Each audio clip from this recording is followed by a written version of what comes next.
ఈ యొక్క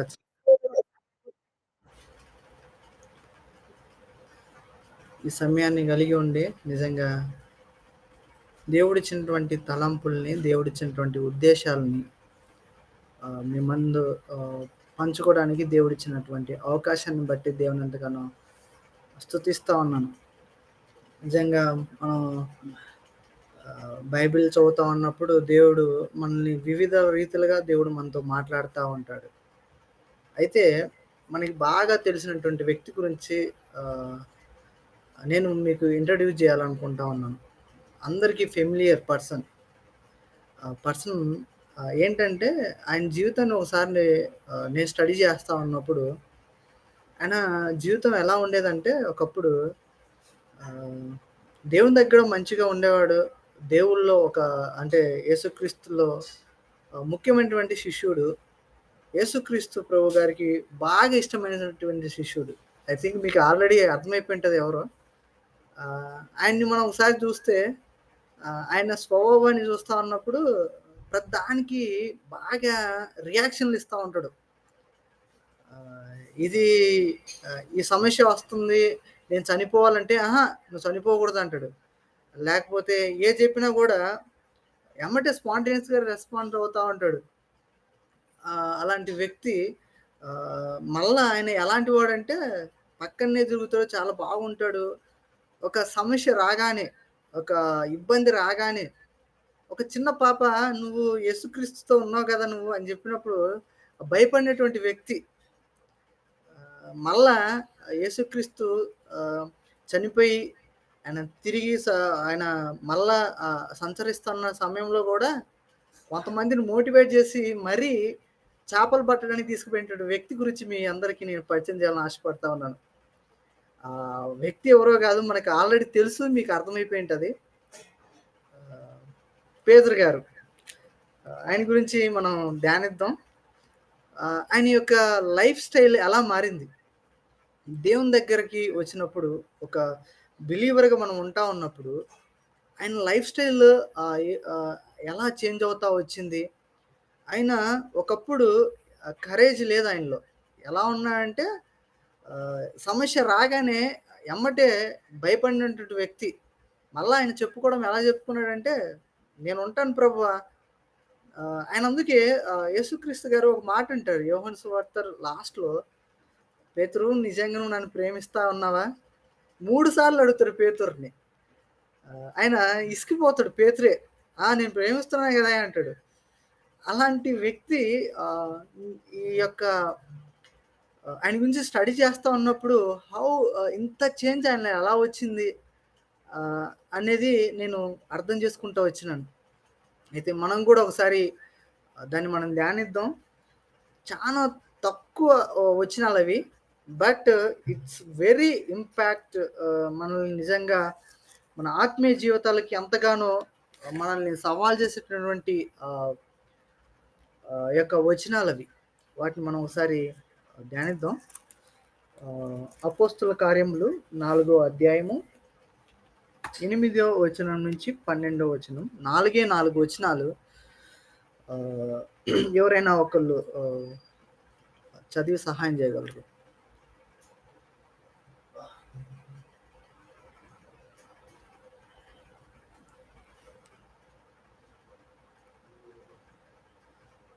పేతురు పరిశుద్ధాత్మతో నిండిన వాడై ఇట్లనెను, ప్రజల అధికారులారా, పెద్దలారా, ఆ దుర్బలునికి చేయబడిన ఉపకారమును గూర్చి వాడు దేని వలన స్వస్థత పొందినని నేడు మమ్మను విమర్శించుచున్నారు గనుక మీరందరూ ఇజ్రాయేల్ ప్రజలందరూ తెలుసుకోవాల్సిందేమనగా, మీరు సిలువేసినట్టు మృతుల్లో నుండి దేవుడు లేపినట్టు నజరేయుడైన యేసుక్రీస్తు నామముననే వీడు స్వస్థత పొంది మీ ఎదుట నిలుచుచున్నాడు. ఇల్లు కట్టువారైన మీరు తృణీకరించిన రాయి ఆయనే. ఆ రాయి మూలకు తలరాయి ఆయనే. మరి ఎవని వలనను రక్షణ కలుగదు. ఈ నామముననే మనము రక్షణ పొందవలను గాని ఆకాశం క్రింద మనుషులలో ఇయ్యబడిన మరి ఏ నామమున రక్షణ పొందలేము అనెను. థ్యాంక్ యూ అక్క. వీటి విషయమై దేవుని సహాయం కొరకు ప్రార్థన చేసుకుందాం. పరిశుద్ధుడా, ప్రేమ గల తండ్రి, నీ ఘనమైన, శ్రేష్టమైన, ఉన్నతమైన నామానికి లెక్కలేని స్తుతులు, స్తోత్రములు. ప్రభా, నిజంగా ఈ యొక్క సమయాన ప్రభువనైనా నీ యొక్క లేఖనాలు మేము ధ్యానిస్తా ఉన్నాం. నీ వీటి ద్వారా మాతో మాట్లాడండి ప్రభువనైనా. మమ్మల్ని ఆయుత్తపరచమని, అలాగనే ప్రభువా మా యొక్క జీవితాలకు ప్రభువనైనా ఇవన్నీ సవాలుగుండి ప్రభువా మేము అటు రీతిగా మేము జీవించడానికి మీరు సహాయం దయచేయమని నజరేయుడైన యేసుక్రీస్తు నామములో వేడుకుంటున్నాను తండ్రి. ఆమేన్. మనము మన పెద్దలు కూడా మనకి ఎప్పుడు చెప్తా ఉంటారు, ఒక లేఖనాలని మనం ధ్యానిస్తా ఉన్నప్పుడు, లేకపోతే ఏమైనా చదువుతా ఉన్నప్పుడు దాని చుట్టుపక్కల ఉన్నటువంటి కాంటెక్చువల్ ఏం జరుగుతా ఉందో మనం అర్థం చేసుకోవాలి. మనము ఈ యొక్క యాక్ట్ చాప్టర్‌లో మనం చూస్తా ఉన్నప్పుడు పేతురుగా మనకి పెంతెకొస్తు గాని ఇవన్నీ అంటే పరిశుద్ధాత్మను వీళ్ళు పొందుకోవడం గాని ఇవన్నీ జరుగుతా వచ్చాయి. దాని తర్వాత మూడో చాప్టర్‌లో మనం చూస్తే లేమ్ మ్యాన్ అంటే ఒక కుంటివాడికి స్వస్థత చేయడం మనం చూస్తా ఉంటాం. ఇది సన్నివేశం సెనహెడ్రిన్ అంటాం. అంటే అది ఒక జూయిష్ కోర్ట్ అది. చాలా ఎంత లిటరేట్ అంత చదువుకున్న వాళ్ళు, మంచి గొప్పవాళ్ళు ఉన్నటువంటి కోర్ట్‌లో ఈ యొక్క పేతురు, యోహానును తీసుకెళ్ళడం జరిగింది. ఇక్కడ ఫస్ట్ మనం చూస్తున్నప్పుడు 8థ్ వర్స్‌లో పేతురు పరిశుద్ధాత్మతో నిండిన వాడే ఇట్లనెను, ప్రజల అధికారులారా, పెద్దలారా. ఐ థింక్ నియర్లీ ఆ యొక్క సెనహెడ్రిన్‌లో చిన్నదైతే 23 మెంబర్స్ ఉంటారు. పెద్దదైతే 72 మెంబర్స్ ఉంటారు. సో, ఎవరైతే గాని అక్కడ ఉన్న వాళ్ళంతా గొప్పవాళ్ళు. మంచి ఎడ్యుకేటెడ్ అండ్ లిటరేట్ అలాంటి వారి మధ్యలో ఈయన మాట్లాడుతా ఉన్నారు. ఇక్కడ ప్రాబ్లమ్ ఏమొచ్చిందంటే, ఈయన పేతురు అక్కడేం దొంగతనం చేయలేదు, అక్కడేమి మర్డర్ చేయలేదు, ఇంకేం చేయలేదు. ఆయన చేసినది ఏంటంటే, ఆ కుంటివాడికి స్వస్థత కలగజేయడం. అదే ఆయన చేసినటువంటి తప్పు అక్కడ. ఆ తప్పు ద్వారా వాళ్ళేం చేశారంటే, ఈ యొక్క కోర్ట్‌కి తీసుకెళ్ళడం జరిగింది. అయితే మనం చూసినప్పుడు అక్కడ పేతురు పరిశుద్ధాత్మతో నిండిన వాడే ఇట్లనెను. ఇక్కడ కోటెడ్ మరీ చెప్తా ఉంది ఏంటంటే పరిశుద్ధాత్మతో నిండిన వాడే. పరిశుద్ధాత్మ మనలో ఏం చేస్తదని ఒకసారి ఆలోచిద్దాం. పరిశుద్ధాత్మ మనకి ధైర్యాన్ని మనం కలగజేస్తది. పరిశుద్ధాత్మ ఇంకా మనకేం కలగజేస్తదంటే Luke chapter Luke 12th chapter 11-12 అంటే లూక్ బుక్ 12th చాప్టర్ 11-12 వరకు ఎవరైనా ఒకళ్ళు చదవగలరా? లూకా రాసినటువంటి పత్రిక 12వ అధ్యాయం 11-12 వచనం.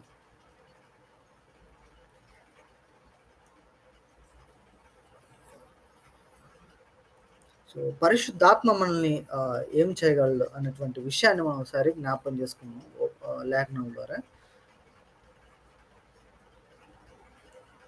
వారు సమాజ మందిరముల పెద్దల యొద్దకును, అధిపతుల యొద్దకును, అధికారుల యొద్దకును మిమ్మల్ని తీసుకొని పోవునప్పుడు మీరు ఎలాగూ ఏమి ఉత్తరం ఇచ్చేదమో, ఏమి మాట్లాడుదమా అని చింతింపకుడి.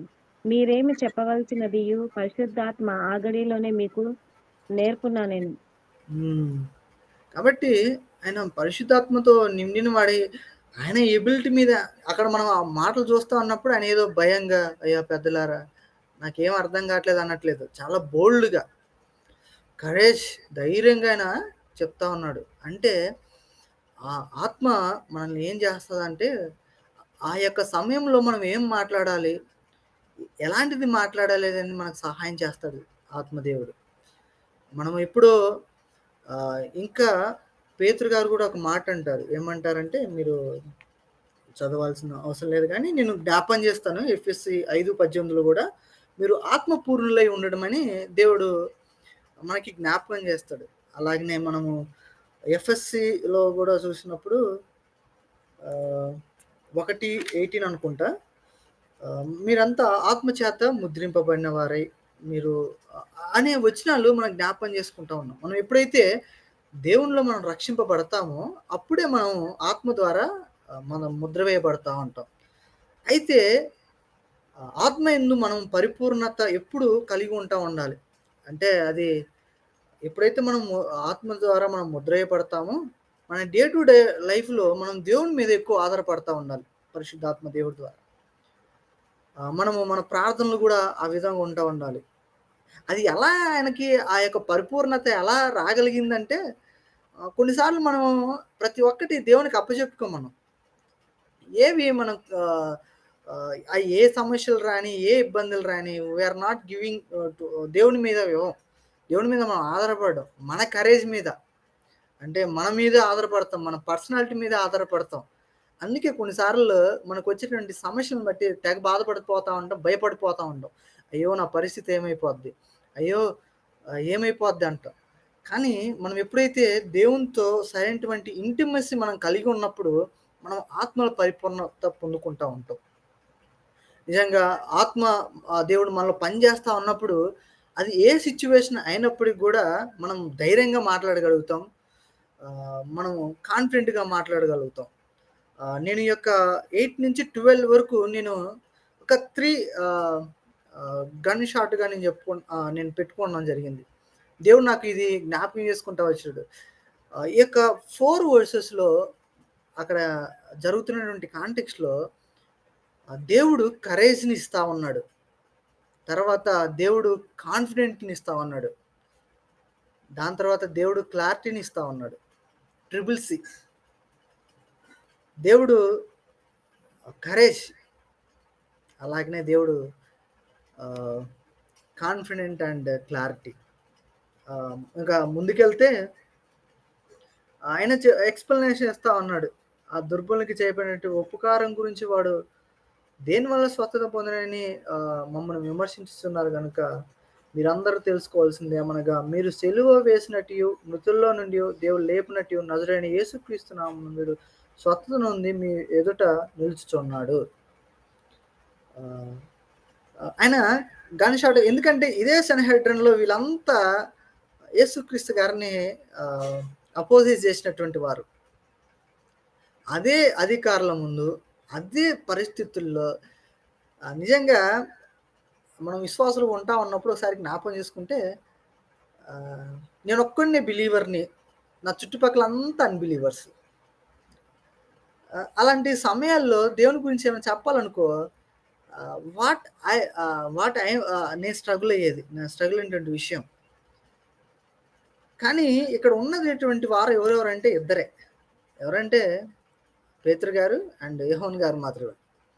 అయితే వీరు ధైర్యంగా చెప్పగలుగుతా ఉన్నారు. ఎక్కడ వీళ్ళకి థ్రెట్ ఉందిక్కడ. ఎందుకంటే వీళ్ళంతా ఎవరైతే యేసుక్రీస్తుని సిలువ వేసినారో, ఏ సన్‌హెద్రిన్ వాళ్ళు యేసుక్రీస్తుకి సిలువేయడం జరుగుతా ఉన్నదో, అదే ప్లేస్‌లో ఆహ్, అదసలు మీరంతా ఏదేదో అనుకుంటా ఉన్నారు. ఏ నామం బట్టి అసలు ఎలా చేశారు వీళ్ళు అని మీరెంతో ఆలోచిస్తా ఉన్నారు. అది ఎలా జరిగిందంటే అది యేసుక్రీస్తు ద్వారానే జరిగింది. అది మా యొక్క మంత్రాల ద్వారానో, తంత్రాల ద్వారా జరిగింది గాదది. కేవలం ఆ యొక్క యేసుక్రీస్తు ద్వారా. ఆ యేసుక్రీస్తు ఎవరయ్యా అని చూస్తే మీరు సిలువేశారు గదా! అదే టైంలో ఆహ్, బరబ్బని అలాగనే యేసుక్రీస్తు గారిని మీ ముందు పెట్టినప్పుడు మీరంతా ఎ ఎలా స్పందించారు? మీరు ఎవరిని ఇండికేట్ చేస్తూ సిలువేయమని అన్నారు చూసారా? ఆయన. ఆ యేసుక్రీస్తు ద్వారానే ఇదంతా జరిగింది. అందుకే దాని కింద ఒక వచనం అన్నాడు భలే మాట. ఇల్లు కట్టువారైన మీరు రింపబడిన రాయి ఆయనే. ఆ రాయి మూలకు తలరాయి ఆయన. నిజంగా వీళ్ళు మనకు తెలిసి వీళ్ళంతా పరిషులు, సద్దికులు వీళ్ళంతా ఉంటారు. మంచి ఎడ్యుకేటెడ్ ధర్మశాస్త్రాన్ని బాగా తెలిసినటువంటి వారు. పేతురు గారు గూడా వాక్యంతోనే కొట్టాడు వాళ్ళని. మనం కీర్తనలు 118 2లో ఉంటది. దీని గురించి. మీరు ఎవరినైతే తక్కువ అంచనేసారో, మీరెవరైతేనే ఈయననా అని మీరు అనుకుంటా ఉన్నారు చూసారా? ఆయన ద్వారానే ఈ యొక్క గొప్ప కార్యాలు జరగడం జరిగింది. మీరు ఎంతగా తీసి పడేసారో చూసారా? ఆయనే ఇప్పుడు మూలరాయయ్యారు. మనం ఒక కన్‌స్ట్రక్షన్‌లో ఈ యొక్క మూలరాయి అనేది చాలా ఇంపార్టెంట్. ఎందుకంటే ఆ యొక్క ఈ రాయిని బట్టి యొక్క కన్‌స్ట్రక్ట్ స్టామినా ఉంటది. కాబట్టి మీరేదైతే పక్కన పడేసారో, ఎవరిని ఏది కాదనుకున్నారో, ఆ యొక్క రాయే ఈయన. అందుకే కొన్ని వచనాలు గూడా మనం చూస్తా ఉన్నప్పుడు, మన యొక్క జీవితాలు గూడా ఎలా కట్టుకోవాలి అని మనం జూస్తే, క్రీస్తు అనే బండ మీద కట్టుకోవాలనే అంశాన్ని జూస్తా ఉన్నప్పుడు. ఎందుకంటే it gives that stamina. It gives a good foundation. అంటే మన ఇల్లు చాలా స్ట్రాంగ్‌గా ఉంటాయి. సో, మనము ఆహ్, ఆయన్ని వాళ్ళ అక్కడ పక్కన పెట్టడం జరిగింది గానీ, ఈయన మాత్రం గొప్ప కార్యాలు చేయడం మనం చూస్తా ఉన్నాం. అలాగనే ఫైనల్‌గా చూస్తా ఉన్నప్పుడు ఆహ్, ఈయన క్లారిటీగా చెప్పేస్తున్నాడు. ఇందాక కాన్ఫిడెంట్‌గా చెప్పాడు. మీరు ఎవరినైతే ఆహ్, సిలువేశారు చూసారా? ఆయన ద్వారానే మేము చేశామని కాన్ఫిడెంట్‌గా చెప్పాడు. ఇప్పుడు వాళ్ళందరికీ క్లారిటీ ఇస్తున్నాడు. ఆహ్, ఏమని క్లారిటీ ఇస్తున్నాడంటే వాళ్ళకి ఆహ్, మరి ఎవని వలన రక్షణ కలగదు. ఈ ఈ నామమునే మనకు రక్షణ పొందవలెను గాని, ఆకాశ క్రింద మనుషుల్లో ఇవ్వబడిన మరి ఏ నామమున రక్షణ పొందలేమని. జస్ట్ అర్థం చేసుకోవడానికి ఒక మాట చెప్తా ఉన్నాను. ఆహ్, నామం అంటే మనకు తెలుసు పేరు అది. ఒక మనిషికి పేరనేది చాలా ప్రాముఖ్యమైనది. వితౌట్ నేమ్ వి కాంట్ నేను ఎవరిని ఎలా అని పిలవలేను. అందుకే కొన్ని సార్లు చూస్తా ఉన్నప్పుడు మనం మీరు ఇది సిల్లీగా ఉంటది. బట్ మనం చాలా సార్లు అంటాం. ఆహ్, నేను ఎవరి తరపునో తెలుసా? నా ఎనకాల ఎవరున్నారో తెలుసా? పెద్ద రాజకీయ నాయకుడు. ఆయన ఎవరో తెలుసా ఆయన? ఆయన పేరు చెప్తాం మనం. ఆయన పేరు చెప్పగానే it indicates his authority. And అది ఆయన యొక్క క్యారెక్టరిస్టిక్స్‌ని చెప్తదది. ఆయన యొక్క బలాన్ని చెప్తదది. ఎందుకంటే ఇప్పుడు ఫర్ సపోజ్ ముఖ్యమంత్రి ఎవరో ఉన్నారనుకో, నా ఎనకాల ఎవరున్నారంటే పలానా ముఖ్యమంత్రి నాకుంది ఆయన పేరు స్పెసిఫిక్ ఒకవేళ రేవంత్ రెడ్డి అయితే నా ఎనకాల రేవంత్ రెడ్డి ఉన్నాడు. అని నేమ్ స్పెసిఫై చేస్తాం. ఒకవేళ ట్రాఫిక్ జామ్‌లో లేకపోతే ఎక్కడైనా మనం ఇరుకాట అయిపోయినామనుకో, ఎవరినో తెలుసా డీఎస్‌పీ ఆయన కొడుకుని, లేకపోతే ఈయన కొడుకుని. అంటే it gives the authority, it gives the యొక్క వాళ్ళ యొక్క పేరుకున్నటువంటి ఆ యొక్క విలువ, ఆ యొక్క స్ట్రాంగ్‌నెస్‌ని, స్ట్రెంగ్త్‌ని చెప్తది. ఇక్కడ గూడా పౌలు క్లారిటీగా చెప్తున్నాడు. మీరనుకుంటున్నట్టు రక్షణ ఎక్కడ దొరకదండి. రక్షణ ఎక్కడుంటదంటే భూమి కిందగా ఆకాశ క్రింద గాని ఎక్కడ మనుషులలో ఎవ్వరికీ ఇచ్చినటువంటి నామంలో మనము రక్షణ పొందలేం. ఎవరి వలన మనం పొందగలమంటే అది కేవలం యేసుక్రీస్తునే అనే క్లారిటీ ఇచ్చేసాడక్కడ. ఆహ్, ఇలా చూస్తా ఉన్నప్పుడు నేను గూడా మన యొక్క జీవితాల్లో కూడా మనము కొన్ని విషయాల్లో క్లారిటీగా ఏది చెప్పం. మనం యేసుక్రీస్తు గురించి చెప్పాలన్నప్పుడు మనం నిజం చెప్పాలంటే మనమంతా ఉండేదే బ్యాటిల్ ఫీల్డ్‌లో ఇప్పుడున్నటువంటి సిట్యుయేషన్. ఆనాడు పేతురుకి ఎలాగా ఇబ్బందులు ఉన్నారో, ఎలా శ్రమల్లో గుండా ఎళ్ళాడాయన, ఇలాంటి సిట్యుయేషన్‌లు ఇప్పుడు జరగట్లేదనుకుంటారా? ఖచ్చితంగా జరుగుతా ఉన్నాయి. అలాంటి పరిస్థితుల్లో మనం ఉంటా ఉన్నాం. అయితే మనం కాన్ఫిడెంట్‌గా, క్లారిటీగా, కరేజ్‌గా ఈయన ద్వారానే రక్షణ ఉంటది. ఈ నామం ద్వారానే గొప్ప కార్యాలు జరుగుతాయని మనం చెప్పగలమా? అసలు నిజం చెప్పాలంటే ఆహ్, నేనే చెప్తున్నాను లిటరల్‌గా నేను నా హైదరాబాద్‌కొచ్చిన కొత్తలో జాబు నిమిత్తం నేను ఇంటర్వ్యూస్‌కెళ్తా ఉన్నాను. ఎళ్తా ఉన్నప్పుడు మనకు తెలుసు కదా! మన అన్న వాళ్ళు నేర్పించిన ప్రిన్సిపల్స్ మనం నిజాయితీగా ఉండాలి. యేసుక్రీస్తుని నమ్మిన వాళ్ళు నిజాయితీగా ఉండాలి. ఆయన మీద ఆధారపడాలి అని చెప్తా ఉన్నప్పుడు నేను కూడా నేర్చుకున్నటువంటి ఆ విషయాల్ని నా పక్కన పెట్టుకొని ఆహ్, నేను కూడా ఇంటర్వ్యూస్‌కెళ్ళడం జరిగింది. అయితే ఆ యొక్క ఇంటర్వ్యూలో ఒక మాట అడిగాడు. ఆయన నన్ను ఏదేదో అడిగి, "నువ్వు క్రిస్టియన్‌వా?" అని ఒక మాట అడిగాడు. నేను అప్పటికే చానా కొన్ని ఇంటర్వ్యూస్‌కెళ్ళి ఇసికిపోయానిక. ఏటికెళ్ళినా మనం ఏం చూసి రాయకూడదు, ఎవరి దగ్గరన అడగకూడదు, అట్ట చేయకూడదు. మళ్ళా నాకు అవకాశం వచ్చింది. ఆల్రెడీ కొన్ని రౌండ్స్ క్లియర్ అయిపోయినా, ఆ యొక్క రౌండ్ ఉంది. ఆ టైంలో "నువ్వు క్రిస్టియన్‌వా?" అని ఒక మాట అడిగాడు. ఆయన ఎందుకు అడిగాడో కూడా తెలీదు. ఆయన అయ్యప్ప మాల ధరించున్నాడు. ఆయన "నువ్వు క్రిస్టియన్" అడిగినప్పుడు నాకేం అర్థం కాక కాదని చెప్పాను నేను. ఆహ్, నేను క్రిస్టియన్ కాదని చెప్పేసాను లిటరల్‌గా. నిజంగా నేను ఆ సమయంలో నేను ఆ టైంలో ఎందుకు అలా చెప్పానో నాకా ఎందుకు అని చూస్తా ఉన్నప్పుడు నేను లోకంలో ఉన్న వాటిని చూసాను. ఒకవేళ అలా చెప్తే నా నా యొక్క అవసరత తీరదేమో! నిజంగా చానా సార్లు చూస్తా ఉన్నాం. నువ్వు ఒక మంచి పొజిషన్‌లో ఉన్నప్పుడు ఒకవేళ యేసుక్రీస్తు ద్వారా నీకేదైనా ప్రాబ్లమొస్తే అంటే నువ్వు యేసుక్రీస్తుని నమ్ముకున్నావు గదా! ఈ కంపెనీ నుంచి వెళ్ళిపోవాలి. లేకపోతే నువ్వు యేసుక్రీస్తుని నమ్ముకున్నావు గదా! ఈ ఇంటి నుంచి వెళ్ళిపోవాలి అని చెప్తా ఉన్నప్పుడు మనం ఎంతవరకు ఆయన కోసం స్టాండ్ తీసుకొని ఆయన గురించి చెప్పగలుగుతా ఉన్నాం. అవును. I'm a Christian. ఒకవేళ ఇంకా అవకాశం ఉంటే ఇక్కడ అవకాశం ఆయనకున్నది. వాళ్ళడిగారు. ఏమని అడిగారంటే మనము ఆహ్, మీరు ఈ దుర్బలునికి చేయబడిన ఉపకారం గూర్చి వాడు దేనివల్ల స్వస్థత పొందాడని నేడు మమ్మల్ని విమర్శించుచున్నారు గనా! వాళ్ళు అడుగుతున్నారు ఈయన్ని క్లారిటీగా. మీరు ఎలా స్వస్థత వాళ్ళకి చేశారనే మాట. అవకాశం ఉంటే మనం కూడా ఆయన క్యారెక్టరిస్టిక్స్‌ని మనం చెప్పగలగాలి. ఈ నామం ద్వారానే మనకి రక్షణ కలుగుతది. ఈ నామం ద్వారానే ఈ భూమి మీద ఎటువంటి నామం ద్వారా మనకి రక్షణ కలగదు. ఈ నామం ద్వారానే మనకు రక్షణ కలుగుతది అనేటువంటి కాన్ఫిడెంట్‌గా మనం చెప్పగలమా? అసలు ఎవరైనా నువ్వు క్రిస్టియన్ అడిగితే నువ్వు కాన్ఫిడెంట్‌గా చెప్పగలవా? యెస్ ఐ యామ్ క్రిస్టియన్ అని. నిజంగా నేను ఎక్స్‌పీరియన్స్ చేసిందేందంటే, I don't have more intimacy with the God. అంటే దేవునితో నాకు సరైనటువంటి సంబంధం లేదని నాకప్పుడు అర్థం చేసుకున్నాను.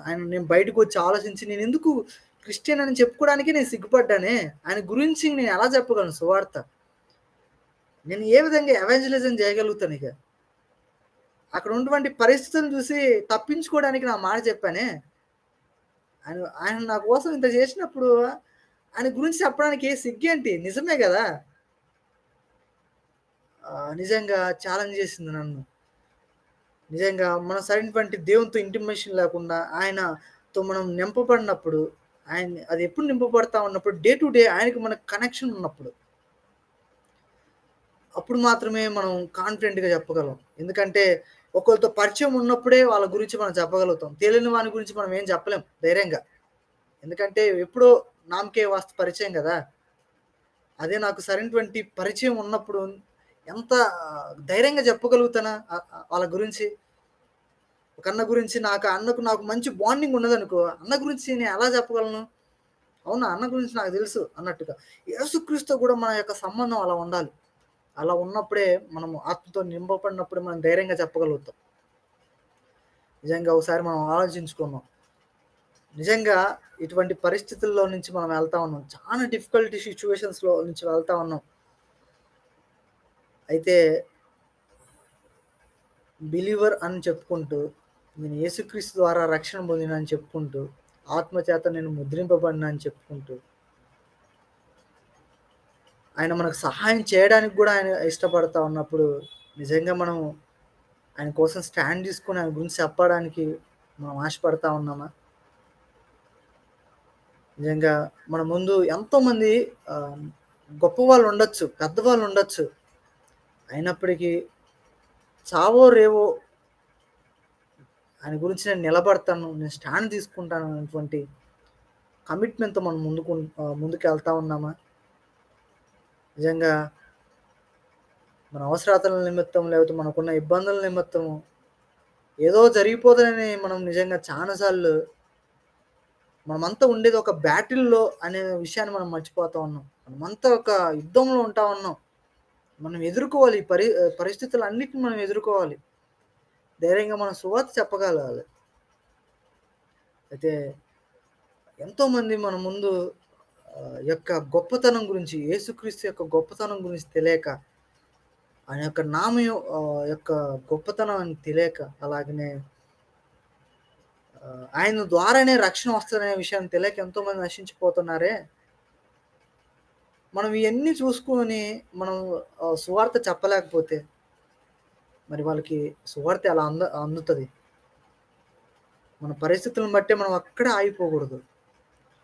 నిజంగా ఆయన మీద మనం ఆధారపడతా ఉన్నప్పుడు, మనం ధైర్యంగా ముందుకెళ్ళగలుగుతాం. నిజంగా పౌలు గారినే పేతురు గారినే మనం చూసినప్పుడు ఆయన ఎలా ఉన్నాడండి? మనం కూడా భలే చెప్పుకుంటాం కదా! యేసు ప్రభు అంటే నాకు చాలా ఇష్టం. యేసు ప్రభు నన్ను రక్షించాడు. యేసు ప్రభు నన్ను ఎంతగానో నాకు సహాయం చేశాడు. ఎన్నో పనులు నాకు సహాయం చేశాడని భలే చెప్పుకుంటాం గదా! ఒకళ్ళు ఎవరైనా అడిగితే బిలీవర్స్ అడిగితే, అవును ఆయన కోసం నేను నిలబడతానని భలే చెప్తారుగా. అవును నేను ఆయన కోసం నిలబడతాను ఎన్ని కమిట్మెంట్ తీసుకున్నారే. ఏమైనా కాన్‌ఫ్లిక్ట్స్ రాగానే మనం ఆగిపోతున్నాం కొన్ని విషయాలలో. కానీ పేతురు గారిలో చూస్తున్నప్పుడు ఆయన ఎక్కడ ఆగిపోయిందని చూడలేదు. ఒకప్పుడు భయపడ్డాడు నిజంగా చిన్న పిల్ల నువ్వు యేసు ప్రభుతో ఉన్నావని అడిగితే భయపడ్డాడటువంటి వ్యక్తి. ప్రతి దానికి ముందుండి ఏదేదో చేస్తాం, ఏదేదో చేద్దాం అనుకునే వ్యక్తి. అయితే ఆయనకొక క్లారిటీ వచ్చేసిందిక. ఆయన ఆహ్, ఆత్మతో నింపబడినప్పుడు ఆయనకు క్లారిటీ ఉందిక. ఆయన కమిట్మెంట్ తీసుకున్నాడిక. నిజంగా ఆయన మాటల్లో చేంజ్ వచ్చేసింది. పరిస్థితులను ఆయన లెక్క చేయట్లేదు. అసలు ముందు ఆయన మీద ఆధారపడట్లేదు. అదే మెయిన్ రీజన్ అని ధైర్యంగా మాట్లాడడానికి ఏందంటే, ఆయన ఎబిలిటీ మీద ఆయన ఆధారపడట్లేదు. He depends upon the God's ability. ఆయన యొక్క ఎబిలిటీ మీద పడ్డాడు గాబట్టే ఆయనకు ఆయన అంత పెద్ద గొప్పోళ్ళు, పెద్ద పెద్దోళ్ళు ఆయన థ్రెట్ ఉన్న ప్లేస్‌లోనే ధైర్యంగా చెప్పగలిగాడు. కాబట్టి ఒకసారి మనం గూడా జ్ఞాపకం చేసుకుందాం. ఇక నుంచైనా నిజంగా మనమంతా నిజంగా దేవుల్లో మంచిగా ఉన్నటువంటి వారు మంచి వాక్యం చదువుతాం, మంచి ప్రార్థన చేస్తా ఉన్నాం. కానీ సువార్త విషయంలో మాత్రం ఆగిపోతా ఉన్నాం. దాని గురించి చెప్పలేకపోతున్నాం. గొప్పతనం గురించి చెప్పలేకపోతున్నాం. రక్షణ గురించి చెప్పలేకపోతున్నాం. ఆయన ఎలా రక్షించాడు అనే విషయాన్ని మనం చెప్పలేకపోతున్నాం ధైర్యంగా. నిజంగా మన పక్కన ఉన్నటువంటి ఫ్రెండ్‌కి చెప్పడానికి మనం చాలా భయపడిపోతున్నాం. వాడు మనల్ని ఏమనుకోని మళ్ళీ మన ఫ్రెండ్‌షిప్‌ని కట్ చేసుకుంటాడని. మన నైబర్స్ చెప్పలేకపోతున్నాం. ఒకవేళ మనతో ఏమన్నా మాట్లాడరేమో. అయితే మనమంతా ఏంటంటే ఇవన్నీ లోకంలో చూస్తా ఉన్నప్పుడు మనం ముందుకెళ్ళలేం. దేవుని వైపు చూస్తా ఉన్నప్పుడు, ఆయన మీద ఆధారపడతా ఉన్నప్పుడు, ఆయనతో సరైన ఇంటిమెసీ కలిగి ఉన్నప్పుడు అసలుగా చూసారుగా పేతురు జీవితంలో ఇక నుంచైనా మనం ప్రార్థిద్దాం. ప్రభువా! నీ ఆత్మతో నన్ను నింపు. నీ మీద నేను ఆధారపడలేదేమో ఇప్పటి నుంచైనా. నీ మీద ఆధారపడతాను నాయన. నిజంగా పేతురు చెప్పినట్టు ఎన్నో మార్లు అయ్యా! నువ్వంటే నాకు బాగా ఇష్టం. నిన్ను నేను ప్రేమిస్తా అన్నాను. అన్నప్పుడు ఏదైనా సమస్య రాగానే ఆగిపోయుండొచ్చు. అయితే పేతురు మళ్ళా రెట్టింపు ధైర్యంతో ఆయన ముందుకు ఎలా వచ్చాడో, అట్టి రీతిగా నేను కూడా ముందుకు రావాలని మనం ప్రార్థిద్దామా? మనం కేవలం ఏదో యేసుక్రీస్తులో ఎదగడానికే కాదు, మనం సువార్త చెప్పాలి గూడా. ఆ దేవుడిచ్చినటువంటి కమాండ్‌మెంట్ అది. అలా చెప్పాలంటే మనం దేవుడి మీద ఎంతగానో ఆధారపడాలి. ఈ ప్రతికూల పరిస్థితుల్లో ఎంతగానో ఆధారపడాలి. ఆయన మీద ఆధారపడకుండా మనం ఏది చేద్దాం అనుకున్నా అన్నీ నిష్ప్రయోజనం అవుతావు. ఎవరికీ అర్థం గాదు. మనం కాన్ఫిడెంట్‌గా ఉండలేము. పక్కనోళ్ళకి అర్థం కాలేదు. అసలు మనకేమైనా థ్రెట్ ఉంటదని మనం భయపడతాం. కాబట్టి ఒకసారి మనం ప్రార్థించుకుందాం దీన్ని బట్టి. అందరూ కళ్ళు మూసుకున్నట్లయితే ఓసారి మనం జ్ఞాపకం చేసుకుందాం వీటన్నిటి గురించి. మెయిన్‌గా నేను చెప్పాలనుకున్న 3 విషయాలేంటంటే, పేతురు ఈ యొక్క కాంటెక్స్ట్‌లో చూసినప్పుడు ఆయన కరేజ్ కలిగి ఉన్నాడు. కాన్ఫిడెంట్ కలిగి ఉన్నాడు. ఒక క్లారిటీ కలిగి ఉన్నాడు. Triple C. అలా మనం కూడా ధైర్యం కలిగి ఉండాలి. ధైర్యం పొందుకోవాలంటే మనం ఎప్పుడు ఎల్లప్పుడూ నింపబడుతా ఉండాలి. కాన్ఫిడెంట్‌గా మనం చెప్పాలనుకున్నది చెప్పాలి. నసుకుతా ఉండకూడదు. మళ్ళా వాళ్ళేమనుకుంటారు, ఏదో చేస్తారు, నన్నేదో చేస్తారని కాదు. కాన్ఫిడెంట్‌గా ఆయన మనకు సహాయం చేస్తాడు. ఎప్పుడు ఎలా మాట్లాడాలో ఆయన మనకు సహాయం చేస్తాడని మనకు చెప్తా ఉన్నాడు. మీరు పెద్ద బాధపడాల్సిన అవసరం లేదు. నా మీద ఆనుకున్నప్పుడు మీరు పెద్ద అధికారుల ముందు ఎవరు ముందుండని ఐ విల్ హెల్ప్ యూ అని చెప్పాడు. నా మీద మనం ఆధారపడతా ఉన్నాం. అలాగనే క్లారిటీ. చాలా క్లారిటీగా అక్కడ నిక్కచ్చిగా ఆయన చెప్తా ఉన్నాడు. వాళ్ళు ఏదైనా అనుకోని ఆయన క్లారిటీగా చెప్తా ఉన్నాడు. మీరు ఎక్కడి నుంచి మనకు రక్షణ కలుగు కేవలం ఈ నామం ద్వారా మనకు రక్షణ కలుగుతుంది అని చెప్తా ఉన్నాడు. సో మనం కూడా అటు రీతికి వెళ్దాం. పరిశుద్ధుడా ప్రేమల తండ్రి నీ ఘనమైన శ్రేష్టమైన నామమునకు వందనాలు. ప్రభువా నాయన నిజంగా పేతురు కలిగినటువంటి ఆ యొక్క లక్షణాలు ప్రభువా, మీరు ఏ విధంగా పేతురుని వాడుకున్నారు, ఏ విధంగా మీరు పేతురుకి సహాయం చేస్తా ఉన్నారో, అటు రీతిగా ప్రభు నాయన మీరు కూడా మాకు సహాయం చేయండి. మీ మీద ఎక్కువ ఆధారపడడానికి, ఈ సువార్త చెప్పే విషయంలో ఎక్కడ నసుక్కోకుండా ధైర్యంగా మేము ఒక దేవా నీ యొక్క గొప్పతనాన్ని గురించి మేము చెప్పడానికి, క్రైస్తవులని ఒక ట్యాగ్ యేసుకొని అక్కడే ఆగిపోకుండా మంచి సువార్థికులుగాను దేవా నాయన మేము ఉండడానికి మీరు సహాయం దయచేయమని, మీరే సహాయాన్ని దయచేసి దేవ మమ్మల్ని నడిపించమని నజరేయుడైన యేసుక్రీస్తు నామములో వేడుకుంటున్నాను తండ్రి. ఆమేన్. Thank you Hari.